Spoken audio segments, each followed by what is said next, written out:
అదే RTV app వార్తల్ని క్షణాల్లో చదివే అవకాశం ఉంటుంది. ఒక న్యూస్ పేపర్, ఒక టెలివిజన్ ఛానల్ మీ చేతుల్లో ఎప్పుడూ ఉంటాయి.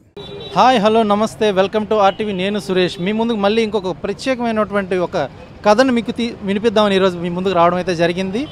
మిడిల్ ఈస్ట్లో మొదలైనటువంటి ఈ కథ అక్కడి నుంచి అలా వలస వస్తూ భారతదేశానికి అయితే రావడం జరిగింది. భారతదేశానికి వచ్చిన తర్వాత మాత్రం పూర్తిగా ఇది ఒక భిన్నమైనటువంటి సంస్కృతికి చెందినటువంటి వంటకం అయినప్పటికి కూడాను భారతీయులందరూ కూడా దీన్ని హృదయపూర్వకంగా స్వీకరించడం అయితే జరిగింది. దాన్ని ముద్దుగా అక్కడ హరీస్ అని అయితే పిలవడం అయితే జరిగేది. ఈ హలీం అని అర్థం. హలీం అయితే చాలామంది వినుంటారు, కానీ దాన్ని రుచి చూసే వాళ్ళు మాత్రం చాలా తక్కువగానే ఉంటారు. దీన్ని రుచి చూసిన వారు ఒక్కసారి రుచి చూస్తే కనుక ఖచ్చితంగా ఇది మళ్ళీ టేస్ట్ చేయాలని ఒక అనుభూతిని, అలాగే ఆ క్యూరియాసిటీ అయితే వాళ్ళు ఎప్పటికీ కూడా అలాగే నిలిచిపోతూ ఉంటుంది. అటువంటి హలీం అసలు చెప్పాలంటే కనుక భారతదేశంలోని ప్రప్రథమంగా బిర్యానీ కంటూ ఒక ప్రత్యేకమైనటువంటి స్థానం సంపాదించుకున్నటువంటి హైదరాబాద్లోని బిర్యానీని కూడా పక్కన పెట్టి రంజాన్ సీజన్ వచ్చిందంటే చాలు హలీం కోసం మాత్రం ఒక ప్రత్యేక కౌంటర్లు ఏర్పాటు చేయడం, అలాగే అర్ధరాత్రి నుంచి మళ్ళీ తెల్లవారు వేకువజాము వరకు కూడాను ఈ హలీం టేస్ట్ చేసేందుకు ప్రతి ఒక్కరు కూడాను హలీం కౌంటర్ల వద్ద అయితే క్యూలు కడుతూ ఉంటారు. అటువంటి హలీంను శ్రీకాకుళం జిల్లాలోని మొట్టమొదటిసారిగా జీషాన్ హోటల్ వాళ్ళు అయితే ఇక్కడ ప్రారంభించడం అయితే జరిగింది. అప్పటి నుంచి ఇప్పటి వరకు కూడాను ప్రతి రంజాన్ మాసం అలాగే మొహరం టైంలోనైతే ఇక్కడ హలీంని అయితే ప్రిపేర్ చేయడం అయితే జరుగుతూ వస్తుంది. ఈ హలీంని అయితే హైదరాబాద్ వెళ్ళి తినలేని వారందరూ కూడాను ఇక్కడ శ్రీకాకుళంలోని మాత్రం ఖచ్చితంగా వచ్చి ఇక్కడ హలీం టేస్ట్ చేసేందుకు అయితే చూస్తూ ఉంటారు. మీరు ఇక్కడ హండీలో చూసుకున్నట్లయితే కనుక ఇక్కడ ఆల్రెడీ ప్రిపేర్ చేసినటువంటి హలీం ఏదైతే ఉందో ఇది సర్వ్ చేస్తున్నారో అది ఆర్డర్స్ బట్టి ఇక్కడ ఈ బాక్సెస్లోని క్వాంటిటీని అయితే వీళ్ళు ఫిక్స్ చేస్తూ ఉంటారు. హాఫ్, ఫుల్, అలాగే చికెన్, మటన్ అంటూ వెరైటీస్లోనైతే దీన్ని అయితే ప్రిపేర్ చేయడం జరుగుతుంది. మీరు చూస్తే కనుక ఈ అందమైన డిజైన్ చేయబడింది జీషాన్ అనే ఒక బ్రాండ్తో ఈ బాక్స్ను కూడా డిజైన్ చేయడం అయితే జరిగింది. అయితే ముఖ్యంగా చూసుకున్నట్లయితే కనుక ఈ హలీం ఏదైతే ఉందో దీనిలోని ప్రోటీన్ అలాగే కార్బోహైడ్రేట్స్, హై క్యాలరీస్ ఫుడ్ అయితే ఈ హలీం. ఇటువంటి హలీంని అయితే ఈ రంజాన్ సీజన్లోని అసలు రోజా చేసే వాళ్ళందరూ కూడాను సాయంత్రం నమాజ్ అయిన తర్వాత ఈ హలీంని అయితే స్వీకరిస్తూ ఉంటారు. ఇది ఇరాన్ అలాగే మిడిల్ ఈస్ట్లోని ప్రతి ఒక్కరు కూడాను తింటూ ఉంటారు. అయితే పాకిస్తాన్ లాంటి దేశాల్లో ఇది ఒక స్ట్రీట్ ఫుడ్గా చూసినప్పుడు కూడాను ఇండియాలో మాత్రం దీని ఒక ప్రత్యేక గుర్తింపు అయితే ఉంది. ఎందుకంటే రంజాన్ వచ్చిందంటే చాలు హలీం ప్రియులందరూ కూడాను హలీం కౌంటర్ల వద్ద క్యూ కడుతూ ఉంటారు. అటువంటి హలీం హైదరాబాద్కే కాదు శ్రీకాకుళం కూడా రావడం, అందులోని శ్రీకాకుళం ప్రజలు ఆదరాభిమానాలు పొందినటువంటి ఈ హలీం ఏదైతే ఉందో ఇది పక్క దేశాలకి కొరియర్ ద్వారా వెళ్తుంది, అలాగే పక్క రాష్ట్రాలకు కూడాను ట్రాన్స్పోర్టేషన్ ద్వారా ఇక్కడి నుంచి అయితే తరలించడం అయితే జరుగుతుంది. అటువంటి హలీం, ఇంత టేస్టీ హలీంని ఇక్కడ ఎలా వీళ్ళు ప్రొవైడ్ చేస్తున్నారు, అసలు ఏంటి హలీం ప్రిపరేషన్లో ఎలా ఉందనేది అయితే ఇక్కడ జీషాన్లోని ఉన్నటువంటి ఓనర్స్ మనతో పాటు ఉన్నారు. వారితో ఒకసారి మాట్లాడి చూద్దాం. అసలు వీళ్ళు నలుగురు ఓనర్స్ కలిసి జీషాన్ అనే ఒక హోటల్ని అయితే స్టార్ట్ చేయడం జరిగింది. అది ఇందులోని హలీం యొక్క ప్రత్యేకత ఏంటి, శ్రీకాకుళంలో ఎస్పెషల్లీ హలీంని ఎందుకు ఇంట్రడ్యూస్ చేయాలనేది మాత్రం మీకు ఆలోచన వచ్చింది. అసలు శ్రీకాకుళం లాంటి లొకేషన్లోని జీషాన్ అనే హోటల్ని తీసుకురావడం ఒక పెద్ద ప్రయోగం అనుకోవచ్చు. అటువంటి ప్రయోగం చేసి సక్సెస్ఫుల్గా మీరు నిలబడి ఈరోజు హలీంని ఇలాగా చేయడం అనేది అసలు మీకు ఎలా అనిపిస్తుంది? శ్రీకాకుళం ప్రజలు దీన్ని ఎంతవరకు స్వీకరించారనుకుంటున్నారు? జీషాన్ అనేది మనకి ఒక 10-12 సంవత్సరాల నుంచి ఉంది సార్. అది వికారాబాద్ నుంచి తాండూరు అన్నీ స్టార్ట్ అయ్యాయి మనకి, అక్కడ నుంచి స్టార్ట్ అయ్యింది. నెక్స్ట్ అలా మనకి వైజాగ్లోన మెయిన్ బ్రాంచ్ పెట్టారు. వైజాగ్ నుంచి ఇక్కడ మన శ్రీకాకుళంకి వచ్చింది. ప్రస్తుతం ఇప్పుడు మనకి పెట్టి ఇక్కడ ఆల్మోస్ట్ మనకి 2 years అవుతుంది. లాస్ట్ ఇయర్ కూడా మనం పెట్టాము హలీం అని. మంచి రెస్పాన్స్ ఉంది, ప్రేక్షకుల నుంచి మంచి రెస్పాండ్ వచ్చింది. టేస్ట్ కూడా బాగుందన్నారు, అందరూ కూడా మంచి రెస్పాండ్ ఉందన్నారు. మంచి రెస్పాన్స్ వస్తుంది ప్రేక్షకుల నుంచి. అలా మన క్వాంటిటీ కూడా పెంచుతున్నాం. ఎవ్రీడే మనకి నియర్లీ 12 kgs నుంచి 13 kgs వరకు అవుతుంది యావరేజ్గా మనకి, మటన్ కానీ చికెన్ కానీ. లాస్ట్ ఇయర్ కూడా అలాగే వేసాం. ఈ సంవత్సరం కూడా ఇంకా పెంచుతున్నాం, ఇంకా మనకి డెవలప్ చేస్తున్నాం. నెక్స్ట్ ఇయర్స్లో కూడా మంచి డెవలప్ చేసి శ్రీకాకుళంకి ఒక గుర్తింపు రావాలని, హలీం అనేది హైదరాబాద్లోనే కాకుండా వైజాగ్, శ్రీకాకుళం అలాంటి ఏరియాస్లో కూడా, ఇలాంటి ఏరియాస్లో కూడా మనకి బాగా ఈ గుర్తింపు రావాలని చెప్పేసి హలీం గురించి మనం ప్రయత్నిస్తున్నాం. అందరూ సపోర్ట్ చేస్తారని కూడా మేము ఆశిస్తున్నాం. మామూలుగా చూసుకున్నట్లయితే ఇంకా హలీం అనేది చాలా రేర్గా దొరుకుతుంది.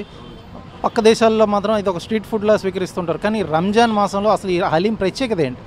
రంజాన్ మాసంలో ఏంటంటే అదొక టేస్ట్ వస్తుంది సార్. ఎందుకంటే మన రంజాన్ స్పెషల్ అనేది ఒక హలీం అనమాట. హైదరాబాద్ నుంచి స్టార్ట్ అయింది. నెక్స్ట్ వేరే దీన్ని కంట్రీస్లో కూడా పెట్టారు. అలాగా మన హైదరాబాద్ వరకు వచ్చింది. హైదరాబాద్ నుంచి మన శ్రీకాకుళం వరకు రావడం చాలా సంతోషం. మనకి మంచి రెస్పాండ్ వస్తుంది. హలీము టేస్ట్ కూడా బాగుంటుంది అందరూ. అదే సార్. ఇక్కడ ఎన్ని వెరైటీస్ ఆఫ్ హలీంని మీరు ఇక్కడ ఇంట్రడ్యూస్ చేస్తున్నారు? అసలు ఆ హలీమ్స్లో మీకు ఎక్కువగా ఆర్డర్స్ వచ్చేది దేని మీద ఎక్కువ వస్తుంది? ఎక్కువగా మనకి మటన్ హలీం వెళ్తుంది సార్. డైలీ మనకి 12 to మనకి 15 kgs వరకు మటన్ హలీం వెళ్తుంది. మటన్కి బాగా రెస్పాండ్ వస్తుంది సార్. మామూలుగా చూసుకున్నట్లయితే కనుక హలీం మీరు ఇంట్రడ్యూస్ చేసిన కొత్తలోని శ్రీకాకుళంలో ఎటువంటి రెస్పాన్స్ దొరికింది, ప్రస్తుత రోజుల్లోని ఇప్పుడు ఎటువంటి రెస్పాన్స్ దొరికింది? కొత్తలో కూడా మంచిగానే రెస్పాండ్ వచ్చింది సార్. ముందు కూడా అందరూ డెవలప్ చేయమంటున్నారు, మంచి టేస్ట్ ఉందంటున్నారు, అందరూ బాగుందంటున్నారు. అలాగే మేము కూడా కొద్దిగా డెవలప్ చేస్తూ వచ్చాము. ఇప్పుడు కూడా బాగా మంచి రెస్పాండ్ వస్తుంది సార్. చూసుకున్నట్లయితే కనుక ఈ హలీం టేస్ట్ చేయడానికి ఎక్కడెక్కడి నుంచో ఎవరెవరో వస్తుంటారు. అయితే ఈ హలీం టేస్ట్ చేసిన పెద్దలకే మాత్రం కాదు, పిల్లలకు కూడా హలీం అంటే చాలా ఇష్టం కలుగుతుంది. అసలు హాయ్, నీ పేరేం పేరు? రితుల్. రితుల్. అసలు ఏం తిన్నా? మటన్ హలీం. ఏం తిన్నా? మటన్ హలీం. అసలు ఈ హలీం అంటే ఏంటి, అసలు ఎలా ఉంది టేస్ట్, అసలు చెప్పగలవా నాకు? బాగుంటుంది. ఇంకా రోజు టేస్ట్ ఎప్పుడప్పుడు. ఎప్పుడెప్పుడు అంటే ఎప్పుడు పడితే అప్పుడు దొరకదు కదా హలీము. హలీం దొరికినప్పుడు అంటే రెగ్యులర్గా రావడానికి ట్రై చేస్తావా?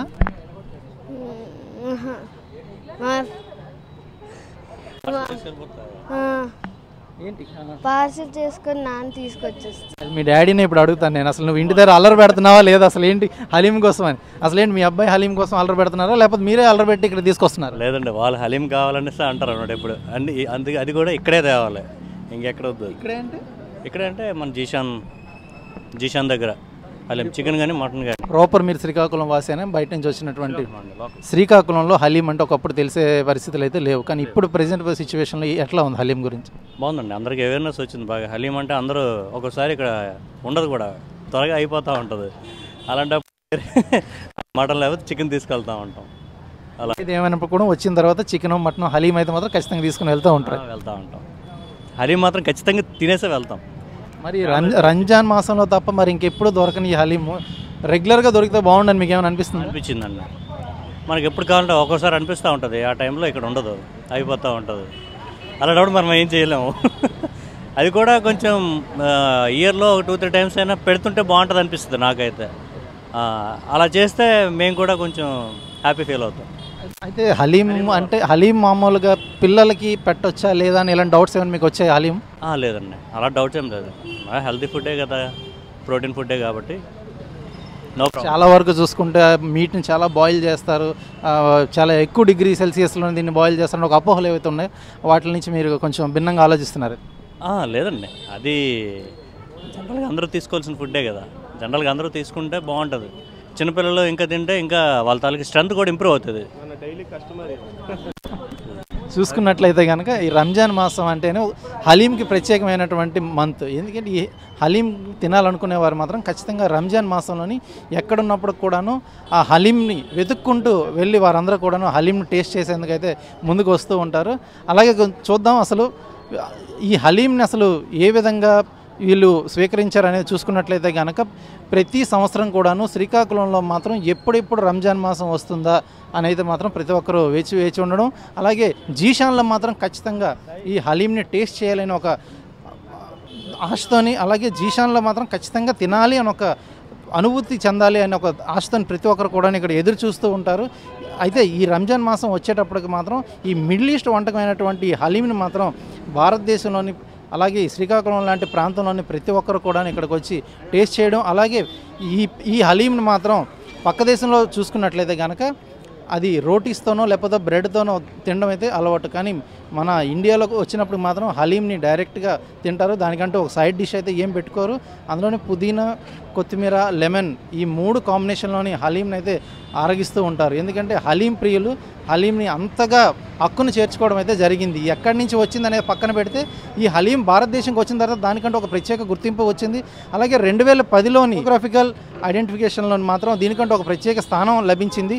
భారతదేశంలోని మొట్టమొదటి మాంసకృతులకు సంబంధించినటువంటి ఉత్పత్తికి ఇటువంటి గుర్తింపు దక్కడం కూడాను హలీంకి మాత్రమే దక్కిందని అయితే స్పష్టంగా తెలుసుకోవచ్చు అందరూ కూడాను. ముస్లిం సోదరులందరికీ రంజాన్ శుభాకాంక్షలు తెలియజేసుకుంటూ వీడియో జర్నలిస్ట్ రామకృష్ణతో సురేష్, RTV శ్రీకాకుళం.